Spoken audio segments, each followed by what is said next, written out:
Hello, my name is Nick Deborah, and in this video, I want to talk about why I don't use a particular chart type called a ribbon chart. They're not a very common chart type. If you haven't come across this chart type before, it's maybe a little unintuitive, maybe one of the reasons why I don't actually use it.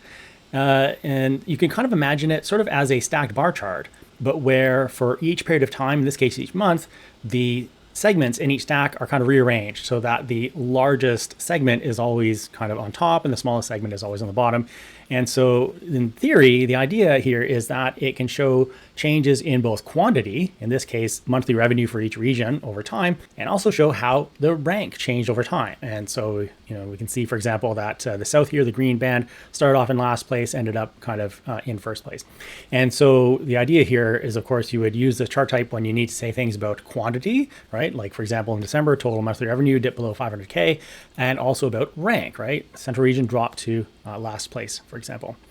If you only needed to say something about quantity, you could use a simpler chart type, like, for example, just sort of a standard line chart. If I would just want to say, for example, that it looks like during the first part of the year, the regions tended to sort of alternate between high and low years. That's sort of a change in quantity. And again, I could just use a standard line chart for that. If I wanted to show how the kind of the total for all the categories, in this case, all the regions change over time, I could just use what's called a stacked area chart. If I just want to show, for example, that in December, total revenue, dipped below 500K. Like I said, stacked area chart is going to accomplish that. And these are kind of simpler chart types.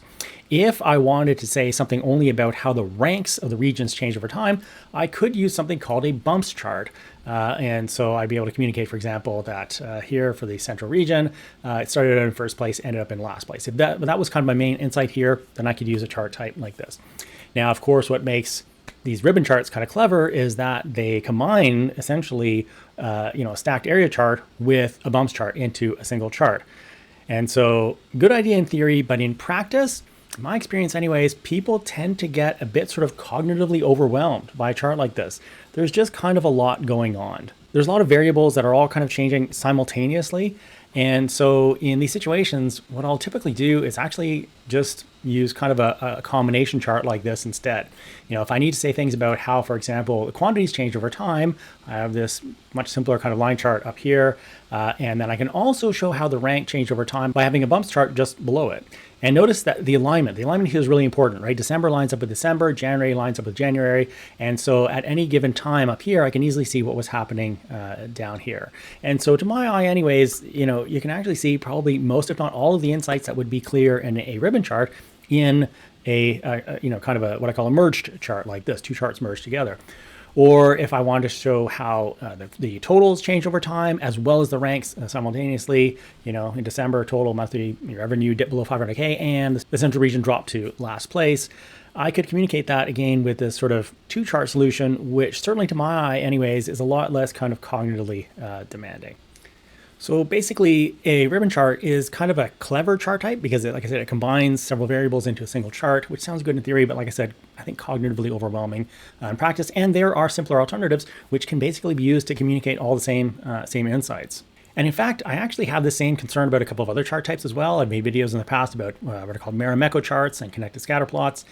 And in both of these cases, there's kind of a lot happening at the same time in a single chart, oftentimes a little bit too much for most audiences, most readers. And more importantly, there are simply simpler alternatives that can be used to communicate basically the same insights in all of these cases. So there are other concerns as well that I have, not just kind of the cognitive load issue around ribbon charts. One of them is that, like I said, it's just not a very common chart type. And so there's always a risk that your audience simply might not know how to read this chart type, in which case they're not going to get very much from it. And also, if they want to make certain kinds of comparisons, like, for example, if they want to see like, well, how did the South region change over time?